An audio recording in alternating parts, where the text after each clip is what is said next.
আরো আল্লাহ তাআলা সূরা বাকারায় বলতেছেন, আয়াত হচ্ছে 176। 176 নাম্বার আয়াতে আল্লাহ তাআলা বলছে, তাহারা ইমানদার যারা তার মাল থেকে গরিব মিসকিন ও আত্মীয় স্বজনকে দান করে গো। আত্মীয় স্বজনকে দান করে ও নিয়ম মতো জাকাত আদায় করে গো, জাকাত আদায় করে। যারা আত্মীয় স্বজন ও গরিব মিসকিনকে দান করে গো, দান করে ও নিয়ম মতো জাকাত আদায় করে, তারাই শ্রেষ্ঠ আল্লাহর কাছে, তারাই শ্রেষ্ঠ আল্লাহর কাছে। তাই আমরা শুধু নিজের মাল মনে করিয়া আমরা নিজেরাই খরচ করিব, নিজেরাই ভালো মন্দ খাইব গো, নিজেরাই শুধু বিলাসিতা করব, নিজেরাই শুধু সুন্দর হইব, নিজেরাই শুধু আত্মা ভরে খাইব এবং নিজেরাই ইচ্ছা মতো খরচ করব, নিজেরাই যাহা খুশি তাহাই করব। আল্লাহ তাআলা টাকা দিয়েছে, পয়সা দিয়েছে, ও বান্দা, ও আল্লাহর বান্দারে, তোমাকে শুধুমাত্র পরীক্ষা করার জন্য। তুমি টাকা পয়সা ধন দৌলত, তোমার যত রকমের সচ্ছলতা, তুমি কোন জায়গায় কাজে লাগাইতেছ, না নিজেই শুধু খেয়ে পয়ে বাঁচতেছ। কিন্তু আল্লাহ তাআলা বলল, তোমার মাল থেকে তুমি আত্মীয় স্বজনকে দাও,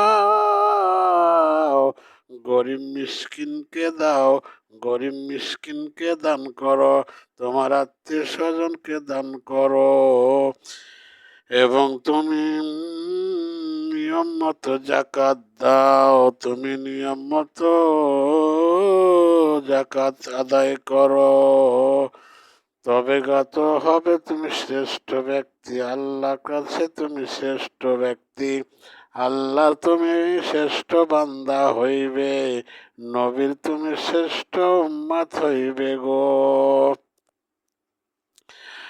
আর যদি তোমার ভিতরে অন্তরে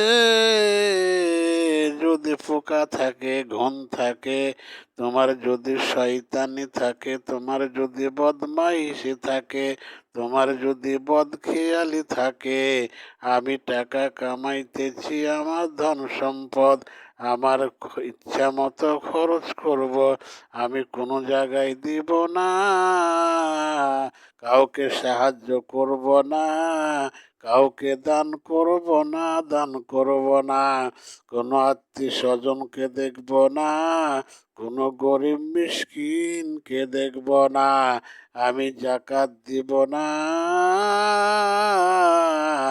আল্লাহ তাআলা বলছে রে, তোর ভীষণ শাস্তি হবে রে,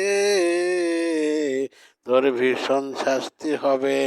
তোর যদি মন এত খারাপ হয়ে যায়, তোর মন যদি এত ছোট হয়ে যায়, তোর মন যদি এত ইতর হয়ে যায়, তোর মন যদি এত নিকৃষ্ট হয়ে যায়, তাহলে তোর ইহকালও শাস্তি হইবে, পরকালও শাস্তি হইবে, তোর কঠিন শাস্তি হবে রে। সেই দিনকে তুই পৌঁছতে কুল পাইবি না, সেই দিনকে তুই নিস্তার পাবি না, সেই দিনকে তুই কেন্দে কেন্দে বেহুশ হয়ে যাইবি রে। আমার কথা যদি অমান্য করিস, আমার হুকুমকে যদি অমান্য করিস, আমার বিধানকে যদি অমান্য করিস, তুই কখনোই সুখী হতে পারবি না। তাই আসুন, আল্লাহ তাআলা আমাদেরকে সবাইকে আল্লাহর বুঝ, দিনের বুঝ যেন দিয়ে দেন। তাই সকলে বলেন আল্লাহুম্মা আমিন। আসসালামু আলাইকুম ওয়া রাহমাতুল্লাহি ওয়া বারাকাতুহু।